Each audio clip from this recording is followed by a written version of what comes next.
நீதிமன்ற அவமதிப்பு வழக்கில் புதுச்சேரி அரசுக்கு சென்னை உயர்நீதிமன்றம் கடும் கண்டனம் தெரிவித்திருக்கிறது. அண்மை செய்தியை பார்த்து வருகிறோம். வேண்டியவர்களுக்கு புறவாசல் வழியாக வாய்ப்பளித்து வாக்களித்த மக்களுக்கு துரோகம் செய்வதா என்றும் நீதிமன்றம் கேள்வி எழுப்பியிருக்கிறது.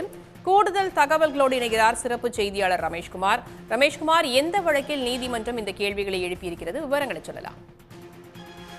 புதுச்சேரி மாநிலத்தில் பல்வேறு துறைகளில் பேக்டோர் என்று சொல்லக்கூடிய அந்த புறவாசல் வழியாக சட்டவிரோதமாக பணி நியமனங்கள் நடைபெறுவதாகவும் தற்காலிக பணியாளர்களை நியமித்து பின் அவர்கள் பணி நிரந்தரம் செய்யப்படுவதாக கூறிதான் புதுவையைச் சேர்ந்த ஐயாசாமி என்பவர் உயர்நீதிமன்றத்தில் வழக்கு தொடர்ந்திருந்தார்.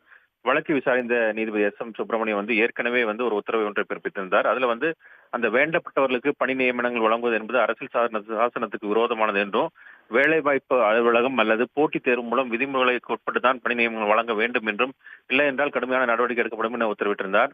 இதை உத்தரவை மீறி யாராவது நடந்தால் நீதிமன்றத்தை அணுகலாம், நீதிமன்ற அவமதிப்பு வழக்கு தொடரலாம் என்றும் தெரிவித்திருந்தார்.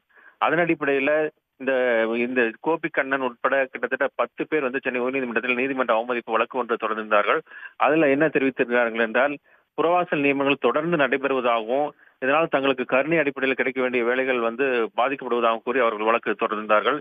இந்த வழக்கு நீதிபதி எஸ்.எம். சுப்பிரமணியம் முன்பு விசாரணைக்கு வந்தபோது, சட்டவிரோத நியமனங்களை நியாயப்படுத்த ஏன் புதுச்சேரி அரசு போராடுகிறது என கேள்வி எழுப்பினார்.